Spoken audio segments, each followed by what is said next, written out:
기묘한 매일함.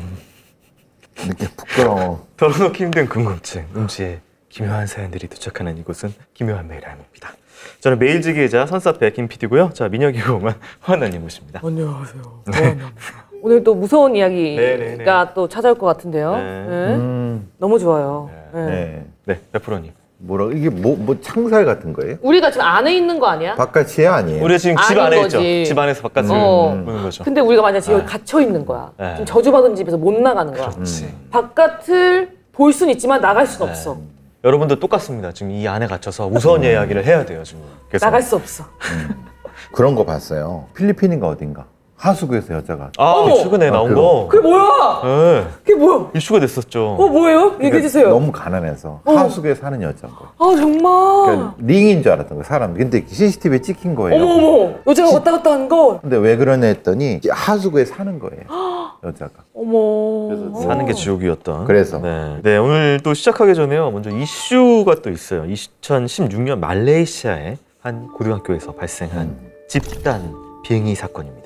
말레이시아 코타바루시에 위치한 한 학교에서 학생들과 교사들이 검은 형체를 보았다고 주장을 하면서 집단으로 히스테리 반응을 보이는 사건이 발생했는데요. 사건은 교사들이 초자연적 현상을 경험했다고 보고하면서 시작이 됐고 50명의 학생과 여러 명의 교사가 동일한 증상을 호소하면서 비명, 공황, 무감각, 환각 등의 반응을 보였습니다. 학생들은 식당, 강당, 교실 등에서 검은 실루엣의 형체를 보았다고 말했고요. 한 교사는 학생을 안는 순간 팔이 너무 무겁게 느껴졌고 검은 성광이 몸에 붙어있는 것 같다라고 지칭을 합니다. 또 다른 교사는 꼬란 고정을 암송하던 중에 머리가 부풀고 눈물이 멈추지 않았다면서 자기가 무언가에 잠식되고 있는 느낌을 받았다고 했습니다. 한때는 폐쇄까지 했지만 이제 엑소시즘 관련된 기도 같은 것들을 하고 다시 문을 열었으나 여전히 고함이나 이상 행동에 대한 보고가 끊이지 않았고 지역 언론에서 계속해서 이 사건을 주목하고 있는 상황입니다.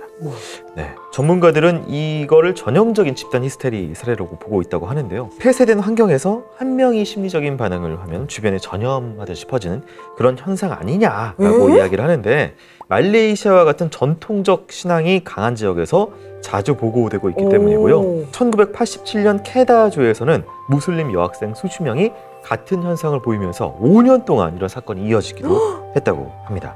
유사한 사례로는 1962년 탄자니아에서 갑자기 웃음이 터지는데 멈출 수가 없이 통제 불가능한 웃음이 계속해서 퍼지는 그런 증상 때문에 학교가 문을 닫았고 필리핀 고등학교에서는 악령에 빙의됐다는 학생들로 인해서 수업이 중단됐던 그런 내용들이 있습니다.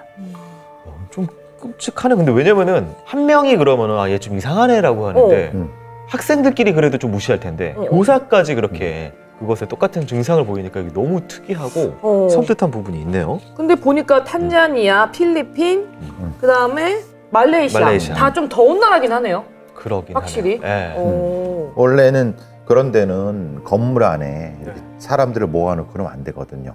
너무 더워지니까. 그렇죠. 그러면 이제 보통의 경우는 산소가 부족해지고 그러면 이산화탄소 같은 거에 중독이 되거나 그러면 몽롱해져요. 그러니까 독가스가 아니라 호흡을 통해서 자연스럽게 몽롱해지는 거기 때문에 실제로는 그런 집단적인 환각을 느낄 수도 있고 실제로는 그런 거 있잖아요. 이런 데는 좀 토속 종교가 있는 신앙이 있는 데는 무당이 막 뇌까리는 형태 이런 것을 보고 배워갖고 그러다 보면 그것을 집단적으로 환각 상태에서 그러기도 하고 이런 거를 북극지방이 남북지방에서 했다는 건 잘 그러네. 거꾸로 생각하면 그러네요. 근데 학교 같은 데서 아시다시피 입시라든가 이런 거 하면은 굉장히 스트레스를 받아요. 여고괴담 영화처럼. 그러면 서로가 서로에 대해서 막 스트레스 방 상태에서 모방이 돼요. 행동이 모방이 되고 그런 것이 모방이 되면 집단 히스테리라든가 그런 것이 나타나는데 그거를 이제 조금 언론이나 이런 거에서 약간 과장하면은 진짜 이게 뭐 종교적 현상이다는 둥 뭔가 이렇게 얘기되면 그때는 한번 의심이 가면은 계속 의심이 갑니다. 누가 막아도 의심이 갑니다. 그런 것들 때문에 그런 것 같다는 생각이 일단은 드는데 물론 이거는 그냥 하나의 해석일 뿐이지. 뭐야 교수님 그렇게 얘기하니까 하나도 안 무섭잖아요. 근데 이제 그렇게 근데 무서운 거죠. 왜냐하면 누구도 그 상태에서 자기도 모르게 빨려 들어가는 거니까 집단적으로 나도 모르게 광기가 생기거나 아니면 히스테리가 생겨버리니까 나도 모르게 사람을 찌르거나 때리거나 그럴 수 있는 환경이 될 수 있다. 그럼 자기가 통제가 안 되는 거예요. 그렇게 된다는 아니 거죠. 귀신 들려서 그런 거라고 얘기해 주세요. 근데 그게 귀신 들리는 걸 수도 있지, 사실은. 그치. 그죠? 그치. 생각해보니까 그 베트남에 그 참전했던 우리나라 그 뭐죠? 공포 알포인트. 영화 알포인트 같은 경우도 습하고 아, 스트레스 그러네. 높고 막 네. 이런 환경에서 점점 미쳐가서 서로가 서로를 의심하고 죽이고 막 이런. 그러고 보니까 남극에서 귀신 영화 나온 건 진짜 없는 것 같아요. 그렇죠. 조금 초자연적인 그런 거는 뭔가 좀 원시적인 맞아요. 그런 공간과 어울리는 것 같아요. 그리고 또 귀신들이 습한 데를 좋아한대잖아요. 아 그런 얘기도 있어요. 맞아요. 음한 곳. 음한 것도 있고 늪에서 몰러 오는 거. 간신히 분위기 잡아왔어요. 다시 잡아왔어요. 자, 그러면 본격적인 첫 번째 사연 한번 다뤄보도록 하겠습니다. 안녕하세요. 이 이야기는 저희 친가 쪽 얘긴데요. 우연이라고 하기엔 기묘한 일들이 반복돼서 이렇게 메일을 써봅니다. 아빠는 어린 시절 아버지를 여의셨습니다. 그러니까 저희 친할아버지는 40세에 갑작스럽게 돌아가셨다고 해요. 돌아가신 경위는 자세히 듣진 못했지만 너무 갑작스러웠다고 합니다. 그리고 큰아버지도 40세에서 41세쯤 교통사고로 세상을 떠나셨어요. 아빠는 다행히 생명을 잃진 않았지만 마찬가지로 40대 초반에 모든 일을 접고 이혼을 하셨죠. 그나마 아빠가 예외인 건 집안에서 유일하게 기독교 신자여서 죽음은 피했지만 사회적 죽음을 겪으신 게 아닌가 싶기도 해요. 정확히 모르겠지만 왠지 친가 쪽 남자들은 마흔을 기점으로 뭔가 꺾이는 삶을 사는 게 아닐까 그런 생각이 들었습니다. 여자 형제들은 다들 장수를 하는데 남자들만 단명하는 게 참 기묘합니다. 그런데 또 다른 이상한 일이 있었어요. 앞서 말씀드린 큰아버지가 돌아가셨을 때 저는 초등학생, 동생은 초등학교도 가기 전이었답니다. 참고로 큰아버지는 혼자 사셔서 자녀가 없었습니다. 그래서인지 조카인 저와 동생을 많이 예뻐하셨던 게 기억이 나요. 큰아버지가 돌아가신 후 아빠는 장례식장에 며칠 동안 계셨지만 엄마는 저와 어린 동생 때문에 일찍 집에 돌아오셨습니다. 그런데 평소 혼자서도 잘 자던 동생이 갑자기 엄마한테 같이 자자고 졸랐다고 합니다. 엄마, 오늘은 나 엄마랑 같이 잘래. 왜? 뭐가 무서워? 무서운 아저씨가 있어. 그럴 땐 예수 이름으로 물러가라! 라고 말하면 돼. 라고 하고는 동생에게 혼자 자라고 했대요. 그런데 며칠 동안 계속 무섭다며 엄마를 붙잡았고 자세히 묻자 동생이 이렇게 말했다고 합니다. 엄마, 너무 무서워. 머리에 피가 엄청 나는 아저씨가 자꾸 침대 구석에서 쳐다봐. 그 순간 엄마는 머리가 띵해졌다고 합니다. 큰아버지가 교통사고로 돌아가실 때 머리를 크게 다쳐서 많은 피를 흘리셨거든요. 엄마는 그 자리에서 무릎을 꿇고 기도를 시작하셨다고 합니다. 형님, 생전의 오해 다 푸시고 좋은 곳으로 가시길 기도합니다. 모들이랑 안나 걱정 마시고 편히 가세요. 기도를 마치자 동생이 엄마를 툭툭 치며 말했답니다. 엄마, 이제 괜찮아. 아저씨 갔어. 이후에 엄마가 우연히 유명한 무당과 인연이다 굿을 하게 된 적이 있었대요. 그때 무당이 큰아버지가 오셨다고 했답니다. 엄마와 화해도 하고 함께 울며 대화를 나누셨다고 해요. 그런데 큰아버지가 말씀하셨대요. 안나에게 배우자 복을 좀 주고 싶다. 그 얘기를 들었을 땐 제가 막 20대였고 결혼은 안 하겠다고 생각했던 시절이기에 왜 하필 배우자 복이지 했었죠. 하지만 지금 저는 정말 다정한 남편과 함께 살고 있고 배우자 복 하나만큼은 정말 있다고 생각합니다. 큰아버지 덕분일까요? 가끔 떠오를 때면 큰아버지께 감사한 마음이 듭니다. 네, 이렇게 사연을 보내주셨습니다. 일단 뭐 이런 이야기들이 좀 많아요. 집안에 남자들한테는 꼭 무슨 일이 벌어진다, 뭐 이런 거라든지 이런 류의 좀 옛날 이야기들이 좀 있었던 것 같아요. 옛날 이야기도 있고 뭐 어떤 마을에 집단적인 저주가 있어갖고 집단지로 끌려가서 죽었던 뭐 그런 트라우마가 있으니까 뭐 그런 것도 있고 이런 것. 사실 뭐 저희 집안도 그렇고 뭐 집단적인 학살이라는 거 연결되는데 그러니까 유전병 같은 경우죠. 남자들만 있는 Y 염색체의 유전병 같은 경우 요절하는 병이라고 일찍 죽는 병 같은 경우. 그것도 유전이 돼요? 유전되죠. 우리가 보는 혈우병 같은 경우가 그런 거잖아요. 근데 큰아버지는 교통사고로 돌아가셨어요. 그러니까 여긴 또 기독교를 믿어갖고 안 죽었다니까. 근데 엄마가 너무 하신 거 아니에요? 무섭다고 하는데 물러가라! 하면 하고 다시 혼자 이제 혼자 사.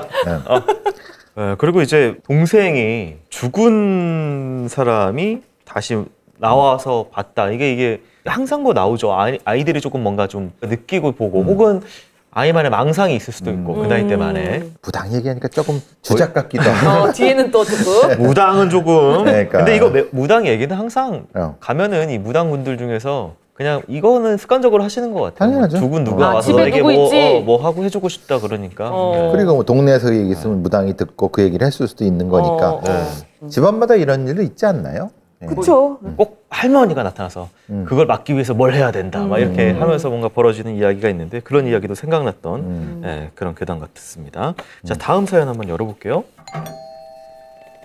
안녕하세요. 10년 지기 친구한테도 꺼내놓지 않았던 얘기를 이번 기회에 적어보려고 합니다. 그땐 제가 5살, 언니는 7살이었습니다. 엄마 아빠는 일을 하셔서 종종 저희를 외갓집에 맡기셨고 이모들이 우리를 돌봐주곤 했습니다. 그날도 어김없이 이모들과 하루를 보내고 있었는데요. 마당에 묶여있던 백구가 어쩐지 유난히 안쓰러워 보였습니다. 그래서 이모에게 이모, 백구 내가 산책시켜주면 안 돼? 라고 물었고 이모는 흔쾌히 고개를 끄덕였습니다. 저, 언니, 이모 1, 이모 2 이렇게 넷이서 함께 산책 겸 외출을 나섰습니다. 그런데 얼마 못 가 백구가 너무 흥분한 나머지 날뛰다가 목줄이 풀려버렸고 백구는 그렇게 어디론가 도망가 버리고 말았습니다. 우리는 마치 작전팀처럼 저와 언니, 이모 1, 2 이렇게 짝을 나눠서 동네 구석구석을 사사지 뒤졌지만 1시간이 지나도 백구는 보이지 않았습니다. 결국 저와 언니는 먼저 집으로 돌아왔습니다. 그런데 놀랍게도 백구는 마당에 묶여 헥헥거리며 서 있었던 게 아니겠어요? 안도의 한숨을 내쉬며 들어갔는데 이모가 걱정과 분노가 섞인 얼굴로 말씀하셨습니다. 야, 너희 그네 언덕에 왜 간 거야? 가지 말라고 했잖아. 이모가 그렇게 불러도 무시하고 올라가더라. 저와 언니는 깜짝 놀랐습니다. 이모, 우리 거기 안 갔어. 작은 할아버지 집 뒤쪽으로 해서 거기 길 있는 데만 다녔어.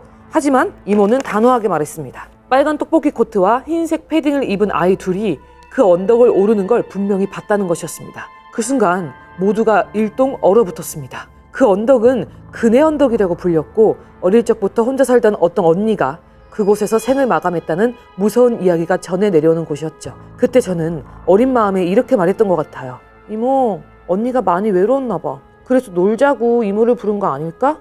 그날 이모가 본 그 아이들은 과연 누구였을까요? 그 언니는 정말 우리와 놀고 싶었던 걸까요? 네, 어렸을 때 겪은 이상한 이야기를 보내주셨습니다. 그럼 그 언니는 이모를 빼려고 했는데 끌어내려고 했는데 이모가 겁쟁이라 다행히 안 간 거지. 자신의 조카들을 내버려두고 아유 쟤네 왜 저기 어딜 가는 거야? 얘네 가면 안 돼! 그렇게만 하고 막 뛰어가서 원래는 야 이렇게 해야 되는데. 그치, 원래 귀신들이 뭐 자식이 뭐 이렇게 빠진 것처럼 환영을 보이게 해서 꼬시고 이러는 건데 근데 다행히 이모가 겁쟁이여서 이걸 보여줘. 이 뒤를 쳤는데 안 오네? 안 오네? 뻘쭘하게 들어갔겠다. 근데 이제 그때는 딱 빨간 떡볶이 코트가 유행이었던 때니까 다른 아이 있을 수도 있는 거죠. 그치, 사실은. 그치. 우리 마을에도 그런 데가 있어요. 뒷산에 어떤 뭐 동굴이 있고 어디 뭐고 있는데 거기에 누가 목매달아 죽었대는 동. 근데 또 그러면 애들이 또 가지 말면 가거든. 가다가 또 누가 나타나고 막 호미백상 내려오다가 엎어지고 깨지고 막 그래갖고 막 이런 것들이 뭐 흔하게 있는 일이에요. 맞아. 네, 그러니까 다 같이 가자 그러는데 누가 한 명 갑자기 후다닥 내려오는 소리를 들은 순간 으아! 갑자기 다 돌려뛰어서 다리 부러지고만 이제 난리 나는 거지. 그렇죠. 그러니까 이제 꼭 마을마다 뭐 누가 어떻게 됐다더라. 뭐 누가 죽었대더라 아니면 어떻게 됐다 이런 데가 있긴 있어요. 꼭 도로에도 사고 다발 구역이라는 곳이 맞아. 있고 마을에도 강이나 저수지대도 꼭 사고 다발 구역이라는 곳이 희한하게 거기 가면 막 뭔가 좀 홀린 듯이 사고가 나고 사람 죽고 이런 데가 있잖아요. 맞아. 그렇죠. 저수지도 그렇고. 네. 맞죠. 저수지 옛날에는 저수지를 많이 만들었단 말이에요. 그러니까 농사 지려고. 근데 대신 그 안전시설은 안 만들어놨어. 그러니까 애들이 그러니까 몇 감다가 빠져 죽고 못 나오고 죽고 뭐 이런 경우는 몇 번 있었으니까 그거 보고 이제 뭐 비 오는 날 하늘에 따라가면 귀신이다 이러기도 하고. 얼마 전에 검은 수녀들을 봤는데 거기서 젊은 수녀가 자랐던 보육원이 있어. 근데 거기에 오랜만에 얘가 돌아온 거야. 근데 항상 이 여자애랑 같이 생활했던 친구가 있는데 그 친구가 그 보육원 앞에 있는 큰 나무에 목을 매달고 죽었어. 근데 오랜만에 돌아오는 거잖아. 그 친구가 아직도 거기 매달려 있는 거야. 보이는 거지. 오. 뭐가 매달려서 휘청거리는 거지. 여기 뒤에 있잖아. 그래서. 교수님 매달려 있잖아. 교수님 쫄았다 방금.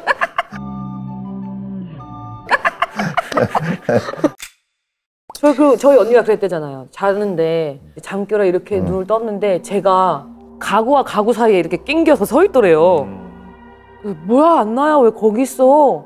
일로 와. 근데 내가 계속 거기 이렇게 서 있더래요. 그래서 안나야 이러고 봤더니 내가 옆에서 왜? 그러더래. 안 나가냐 인난 거야. 그러니까 옛날 배경이 무서운 게 좀 많이 나오는 그렇죠. 것 같아요. 네, 요새는 또 착신아리 이후로 무서운 게 끊겼어. 맞아요. 요즘은 그런 식으로 영화 안 찍죠. 그러니까 왜 안 나오지? 재미없다고. 안 믿는 사람들이? 그러니까 스마트폰과 핸드폰의 등장으로 모든 장르물이 좀 약해졌어요.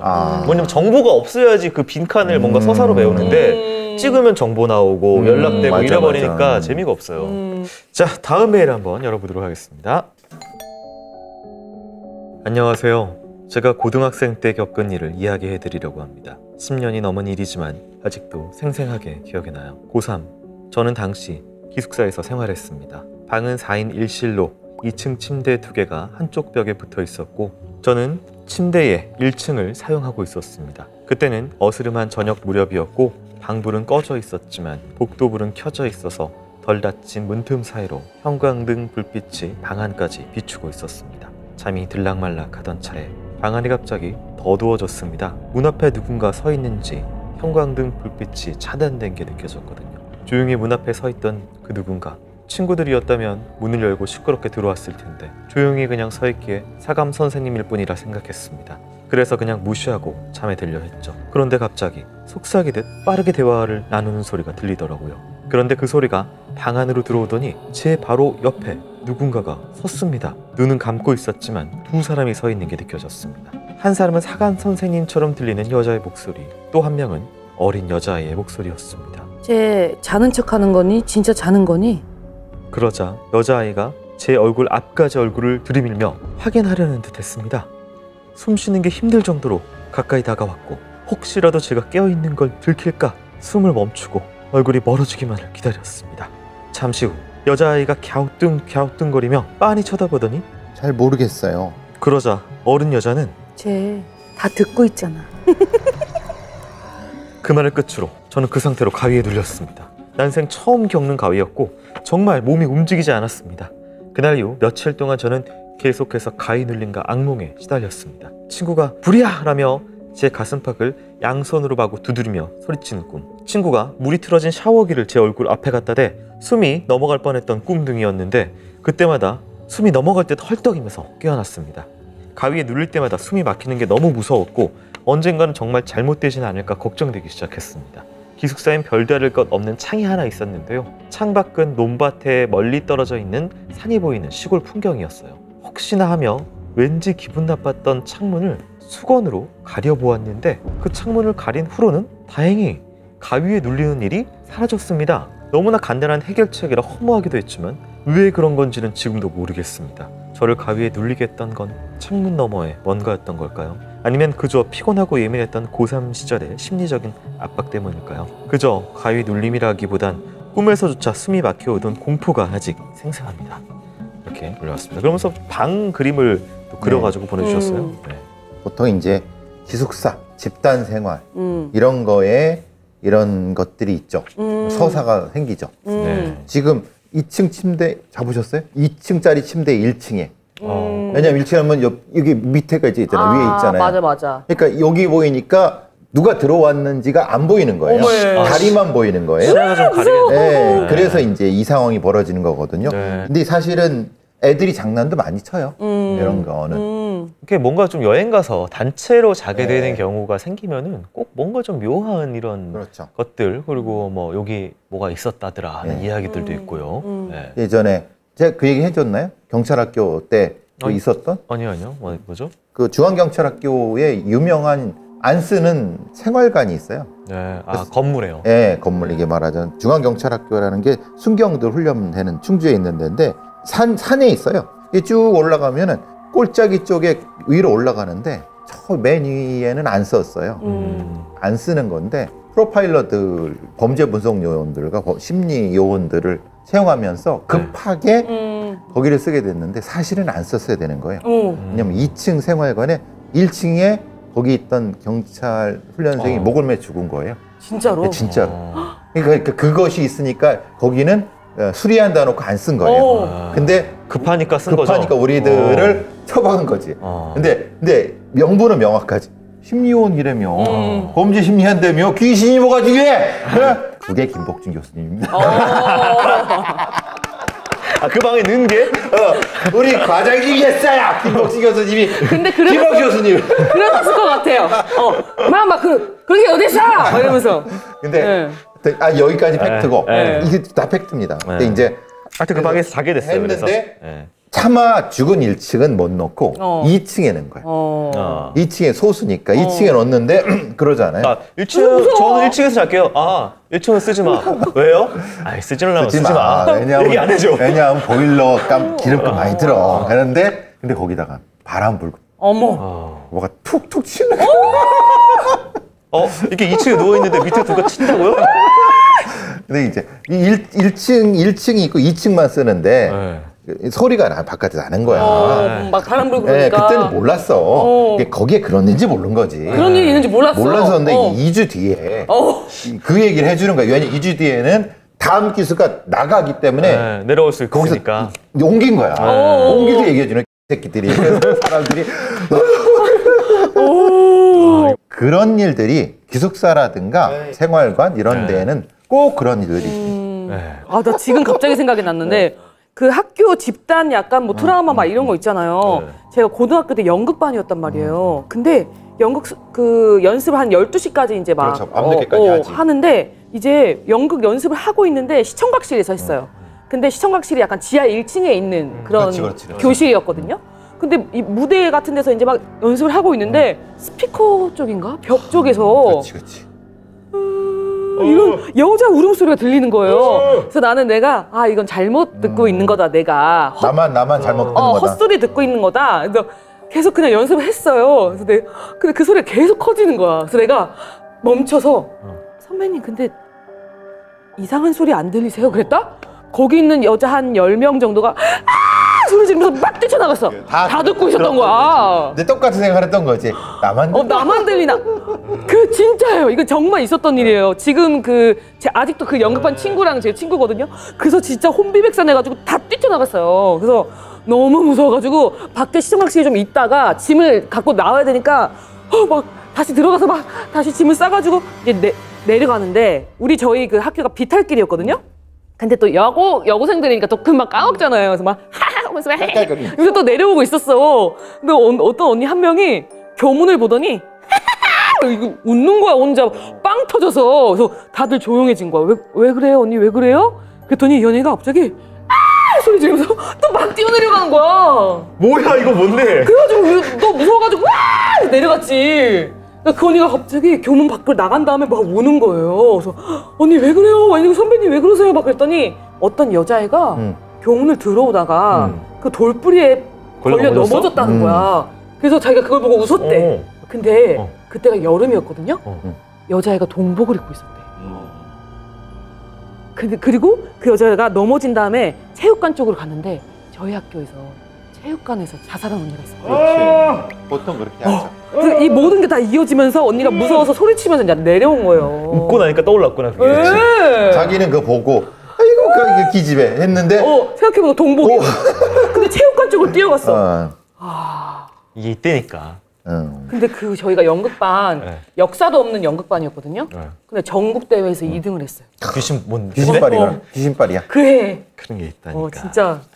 고3 때나 이렇게 뭔가 기가 떨어졌을 때, 저도 그때 한번 말씀드렸다시피 인생에서 유일하게 한번 눌렸던 가위가 고등학교 2학년 때인가 3학년 때 한참 피곤할 때 스트레스. 네, 한번 눌려서 분명히 어머니가 뭐라고 해가지고 깼는데 집을 열어봤는데 아무도 없었던 뭐 그런. 너무 무서웠겠다. 너무 무서웠죠. 집 밖을 뛰쳐나가고 싶었겠다. 집에서 여자 목소리가 들려서 엄마는 절고 깼는데 아무도 없어. 아무도 없어. 자, 과연 저희는 이제 이 방에서 나갈 때가 다 되어가고 있는데요. 자, 마지막으로 이제 피드백 메일 온 거 좀 소개를 해드릴게요. 172화예요. 좀 오래됐어요. 사연자님께서 좀 올해에 대해서 사연 메일을 보내줬었는데 내용은 어릴 때의 그 어머니가 폭력하고 감정 기복 속에서 자랐고 근데 엄마가 고백을 한 게 나도 어렸을 때 학대, 성폭력, 인신매매 이런 것 때문에 트라우마가 있었다. 성인 된 이후에는 엄마가 자살 시도 극단적인 언행을 반복을 하고 근데 엄마와 거리가 두고 싶지만 엄마가 상처받을까 봐 좀 걱정이 돼서 표현조차 조심스러운 사연, 그 사연자였습니다. 안녕하세요. 172화 엄마와 멀어지고 싶다 사연을 보냈던 사연자입니다. 저의 고민을 진지하게 읽어주고 피드백해 주셔서 정말 감사합니다. 먼저 주셨던 피드백 중에 부모의 부모가 되려고 하지 말라는 베프로님의 말씀이 가장 기억에 남고 또 뜨끔했습니다. 20대 초반에는 그런 경향이 더 심해서 정신적으로도 더 힘들었던 것 같습니다. 이제는 의식적으로 그 말씀을 떠올리며 저 자신을 다잡고 있습니다. 요즘에는 엄마께서 저에게 카톡을 많이 하지 않으세요.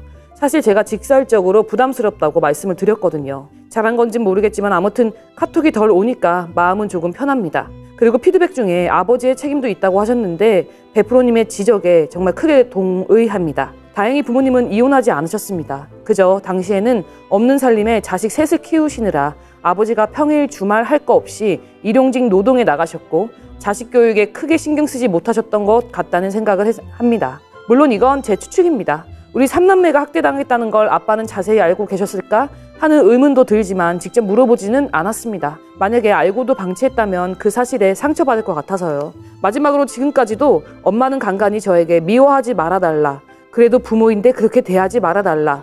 네가 나를 얼마나 미워하는지는 몰라도 등의 말씀을 하시곤 합니다. 이런 말을 들으면 제 감정을 진심으로 존중받지 못한다는 생각에 화가 나기도 하고 동시에 부모님을 부정적으로 생각하는 저 자신에게 죄책감이 몰려오기도 합니다. 여러모로 가족이란 참 어렵습니다. 그리고 사실 어디 가서 쉽게 얘기하지 못한 궁금증이 하나 있습니다. 혹시 부모님이 뭔가 도와달라고 할 때마다 갑자기 이유 없이 화가 나는 사람이 또 있을까요? 그게 나야. 저는 그렇거든요. 저는 엄마가 뭐 좀 해줘 라고 말하는 순간 분노가 확 올라옵니다. 모르는 사람 도와줄 때는 전혀 이런 감정이 안 드는데 왜 유독 엄마가 뭔가 부탁하면 저는 이렇게 화가 날까요? 저는 너무 이기적인 사람일까요? 아니면 쓰레기일까요? 매일 읽어주셔서 감사합니다. 자식들이 사실 이제 부모님한테 이제 뭔가 쉽게 좀 화를 내는 것 플러스 부모님에 대한 감정이 약간 좀 복합적인 것 같아요. 네. 거기서도 만일 자기가 아버지한테 이런 상황이 아니었으면 그렇게까지 화를 냈을까? 그래서 이런 가족이라는 것 때문에 이렇게 부모님이 뭔가 좀 답답하고 못하고 이게 막 속상하고 막 여러 가지 감정이 복합적이어서 화가 나는 게 아닐까라는 생각이 좀 들어서 네. 자기죠, 자기. 네. 자기 자신. 자기한테 화를 내는 거죠. 네. 자기가 그걸 못 해줬다고 하는 그 생각 때문에 저도 사실은 계속 그래요. 어머니한테 이제 그 리모컨 이렇게 했는데 계속 틀리시죠. 이거 누르고 이거 누르라고 하면은 그러면 안 되면 조카한테 부르라고 이렇게 하는데 또 이 짜증이 나죠. 사실은 올라오죠. 다 똑같아요. 또 그렇지 않은 사람이 어디 있을 거예요. 근데 그거는 부모한테 화를 내는 게 아니라 자기 자신한테 화를 내는 거예요. 그게 자연스러운 거예요. 사실 어떻게 보면은 그거는 쓰레기라고 생각하실 필요 없어요. 그거는. 네. 하여튼 뭐 지금은 1년이 지났는데 사연을 보내시고 정리가 되셔서 보냈던 것인지 모르겠네요. 그렇죠. 왜냐하면 그 내용도 그런 거잖아요. 바로 보내고 싶을 용기가 없었던 것 같아요. 왜냐하면 직시를 해야 되잖아요. 네. 그러니까 직시하는 게 힘들었던 것 같아요. 사실 그게 정상이에요. 어떻게 그렇게 다른 사람의 말을 듣고 그게 맞아 이런 기억이 어디 있습니까? 그러니까 이제 보내주신 것만 해도 너무 감사합니다. 네. 그러니까 제가 오히려 더 감사드리고 또 지금 관계를 보니까 어느 정도 됐는데 그래도 이제 뭐 너무 미워내지 마라고 어머니 계속 하시는데 본인을 인정한 거잖아요. 너무 나를 원망하지 말아라 한 것은 인정한 거잖아요. 그 다음에 스테이지는 그 다음에 스테이지 열릴 거예요. 네, 뭐 어머니도 시간이 필요하고 본인도 시간이 필요하시니까 네, 1년 동안 또 1년 뒤에는 조금 더 나은 단계로 가셨기를 바라면서 저희 이런 사연들 크라임의 팟빵.com 주소 나가고 있죠. 보내주시면 저희가 다뤄보도록 하겠습니다. 자, 방을 나갈 시간이 다 됐는데 왜 안 열리지? 왜 안 열리는 거야? 보통 이런 문을 열면 또 문이 똑같은 문이 맞아. 뭐야 이씨 열다가 에이씨 안 나가 근데 나가 있어 이런 거. 자, 오늘 또 기묘한 메일함 했는데요. 가끔 이렇게 또 이런 으스스한 사연들 모여서 기묘한 메일함도 하니까 일상 고민 외에도 자기가 겪었던 이야기 혹은 자기가 들었던 이상한 이야기들도 다 좋습니다. 크라임의 팟빵.com으로 보내주시면 저희가 또 다음 시간에 다뤄보도록 하겠습니다. 자, 오늘도 두 분 고생 많으셨습니다. 안녕. 바이.